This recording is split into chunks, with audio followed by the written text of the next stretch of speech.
சாரணர் இயக்கத்தின் ஸ்தாபகர் Lord Baden Powell பிரபுவின் 169வது பிறந்த நாள் மற்றும் உலக சாரணர் சிந்தனை தினத்தை முன்னிட்டு ஏற்பாடு செய்யப்பட்டிருந்த விசேட விழா பிரதமர் கலாநிதி ஹரிணி அமரசூரிய தலைமையில் கொழும்பு தேசிய சாரணர் தலைமையகத்தில் பிப்ரவரி 22ஆம் தேதி மிக விமர்சையாக நடைபெற்றது. இந்நிகழ்வின் போது சாரணர் தலைமையக வளாகத்தில் அமைந்துள்ள பேடன் பவல் பிரபுவின் சிலைக்கு பிரதமர் மலரஞ்சலி செலுத்தி தனது மரியாதையை தெரிவித்தார்.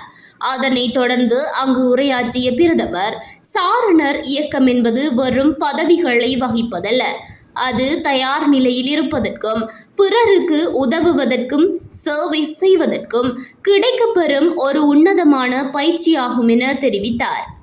நவீன தொழில்நுட்பங்களை பயன்படுத்தும் அதேவேளை பிறரை மதிக்கும் ஒழுக்கமான புத்திசாலித்தனமான ஸ்மார்ட் சாரணர்களாக சமூகத்திற்கு சேவை செய்ய வேண்டியதன் அவசியத்தையும் இதன்போது சுட்டிக்காட்டிய பிரதமர், மரம் நடுதல் மற்றும் நீர்நிலைகளை பாதுகாத்தல் போன்ற சூழல் நேய செயற்திட்டங்களூடாக பொறுப்புணர்வுடன் நாட்டின் எதிர்காலத்தை பாதுகாப்பதில் பங்களிப்பு வழங்குமாறு சாரணர்களிடம் கேட்டுக்கொண்டார்.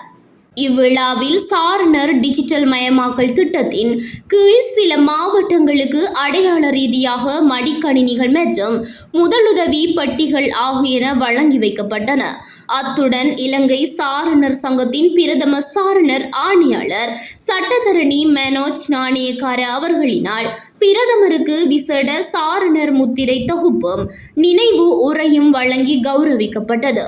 இந்நிகழ்வில் பிரதமரின் செயலாளர் பிரதீப் சபுதந்திரி, சாரணர் சங்கத்தின் உயர்மட்ட அதிகாரிகள் மற்றும் நாட்டின் பல்வேறு பாகங்களில் இருந்தும் வருகை தந்த பெருந்திரளான சாரண மாணவர்கள் கலந்து கொண்டனர்.